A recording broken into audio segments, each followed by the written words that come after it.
Hello, everyone, and welcome again to another Teacher Joseph podcast. Today's phrase is to give the heads up, or to give our heads up. Now, it sounds a bit confusing to use our before what sounds like a plural, but it's actually a phrase to give the heads up or to give our heads up.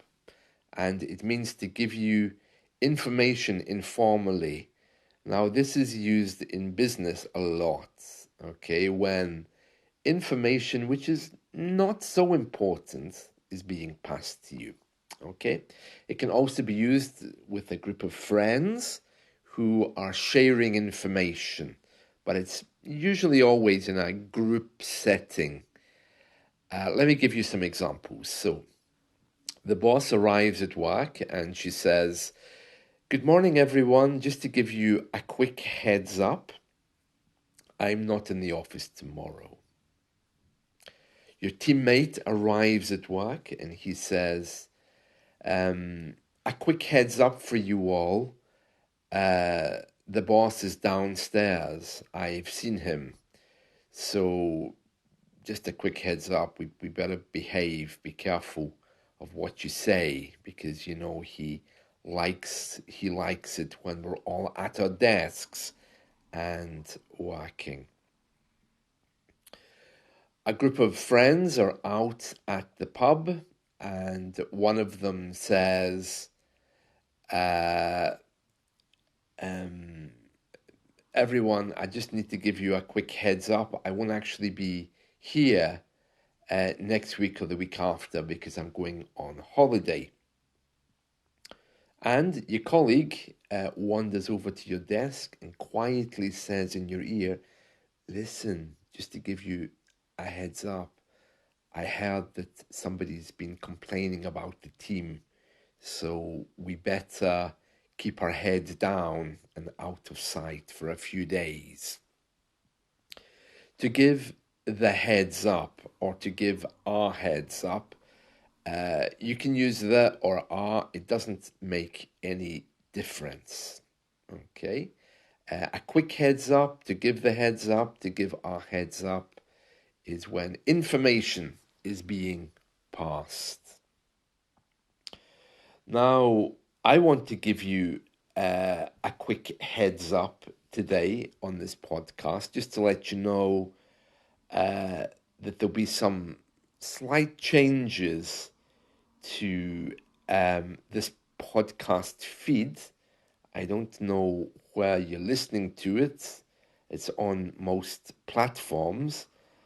In the future, I'm going to begin introducing more recorded articles, such as news stories, audiobooks, different things which will be of interest, different levels as well. So some stuff might be easier, some stuff might be difficult, but I just want to give you the heads up because you might see more stuff. You don't have to listen to all of it, okay? And what it looks like, I'm not quite sure yet. Obviously, on a platform like YouTube, I can put it all into different playlists. But on one podcast feed, I don't want to give you too much because you might get bored with it. So that's coming your way.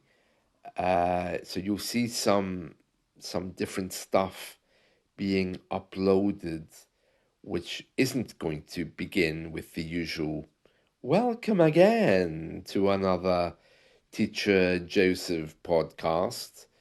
I'll let you know what it's going to look like. It may mean that I introduce a second podcast feed for those of you who would enjoy audiobooks, or it might mean I just put it all in one, or I could maybe do it over two, because some of the stuff I'll be recording might be Wikipedia pages, old news stories from the past, there's also some suggestion that some of the podcast feeds that you're listening to now may contain music.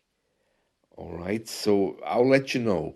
Okay, it depends what you're listening to, where you're listening, but I'll keep you all up to date. So that's just a quick heads up.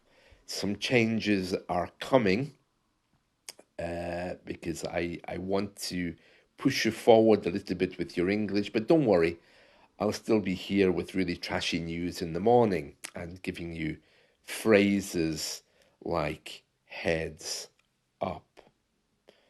Now, we give the heads up when we're giving you some news which is directly affecting you.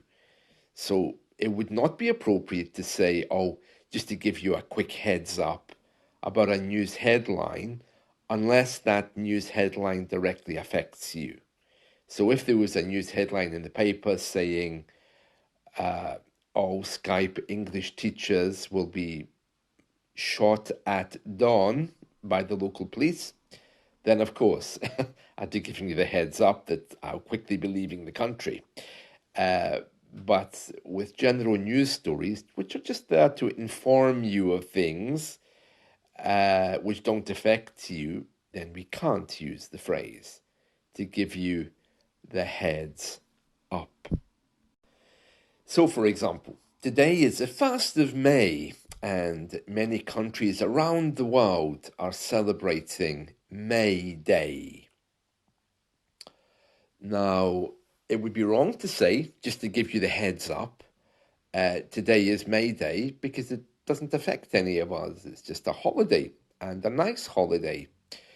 So, to put that into some kind of perspective, if it did affect us, I could say something like, just to give you a heads up, it's May Day today, and the traffic around the town is going to be very, very busy. So my advice to you is don't come into town. That's a quick heads up for you.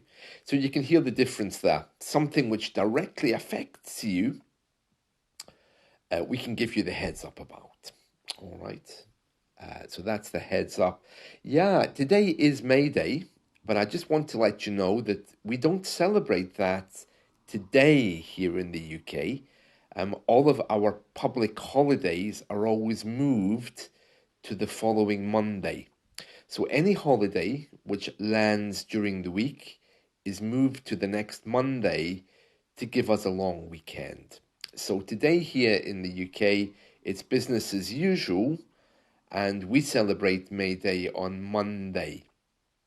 But on Monday, as you know, most shops will be open, but most businesses will be closed. I mean, shops are businesses as well, but I mean, most offices will be closed, but shops will be open on May Day. May Day, as you know, is also the International Distress Code. Mayday, Mayday, somebody help me. Why we say Mayday, I've no idea, but that's the International Emergency Code, isn't it? Mayday, Mayday. It's what people say to let other people know that they're in trouble at sea. And I think they use it in aviation as well. Mayday. It's a very strong radio term, and for complete anoraks like me who love radio, we do love to sit there and listen to the emergency channels to see who's calling Mayday. It's a bit strange that, listening to the distress channels, waiting for someone to say that they're in big trouble. But if you like radio, you can listen to all kinds of Coast Guard channels, and those channels are monitored by the emergency services. So we don't listen to people dying, we listen to them getting rescued. Yeah, I used to love doing that, and maybe I'll do that today as well. Another thing about May Day, just to let you know, is in the old days, we used to have a Maypole which was put up that we would dance around. Now, this is something from my grandparents' generation. They would put a tree up or a pole. A pole is a long standing structure, like a long batten. If you think of a lamppost or a telegraph pole, it's something that's wooden or metal, it goes in the ground, like a long trunk of a tree, and you can tie things to it and dance around it. Okay, that was a maypole. So a pole was a long standing structure from the ground up. A maypole was often a tree that was placed in the town, and people would dance around it. Yes, they would tie bits of ribbon to it, and they would walk around it, dance around it in different directions. Oh, the things we did before the internet came, huh? In some parts of Europe today, it's still a celebration. They get a maypole and they dance around it. It's something which vanished here about 150 years ago, I think. Um, it's interesting because all around where I live, there's still a lot of references to the maypole. So it was clearly a big deal. Um, I know one of the local streets here used to be called Maypole Street. And most towns here had a street called Maypole Street, and slowly they disappeared or were replaced with other names. In southwest Scotland, there's even a town called Maypole, which in the past, of course, was Maypole, and the P has been softened to become a B. Um, I don't know why it died out. I suppose the Industrial Revolution started to put an end to it. Capitalism as well, where people were less communal. And another thing was the maypole. We used to dance around it, but use it as a protest. So people would tie ribbons to this tree and then sing really nasty songs about other racial groups or religious groups. So it became quite controversial. It was like a form of protest. So that might be another reason why it died out. It does still exist in Sweden, I think, and other bits of Scandinavia. I'm sure in Germany, in Bavaria, they still have maypoles as well. So if you're looking to understand what it looked like, uh, you should almost certainly Google Maypole, and you'll see it in different countries. There are still some communities here that still dance around the Maypole, but it's very much an organized festival. It's not like a random thing that people do. Um, yeah, so the fact that we have street names called Maypole Street shows that it was quite a big deal. The tree was brought around the 1st of May, or maybe it was left there to grow, I don't know, and people would dance around it. Yeah, the maypole. So it's very, very interesting bit of our history, which is completely gone, except for the street names or town names. But you can read more about that. So, anyway, uh, next Monday will be our May Day celebrations, and I'm not working next Monday. I'll be out somewhere, probably just doing some shopping. Be nice to take a day off or go to a museum, something like that. So, yes, May Day. Oh, yes. So, just to give you the heads up, I'm away next Monday because that's our public holiday. And finally, my last piece of news today. You may have heard this in the media. It's all really strange. Our government has a plan to send some illegal immigrants to Africa, a place called Rwanda. And it's very controversial. Many people here are very against the plan, but the government is pushing ahead with it anyway. And there's two parts to this. One part is where they get illegal immigrants. They basically approach them, take them away, put them on a plane, and send them to Africa. And the other part is where people come here to claim asylum and they're offered Rwanda. And if they are, if they agree to go, the government then pays them £3,000. I think it's 3,000, and then they go.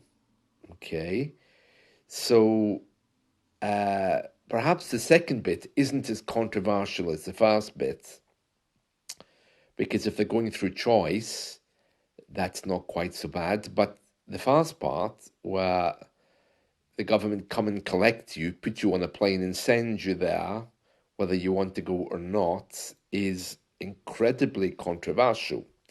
And there's many protests here trying to stop the government. I mean, there's going to be a general election coming up soon anyway, so I think the next government will probably scrap this. I mean, our current government is deeply unpopular.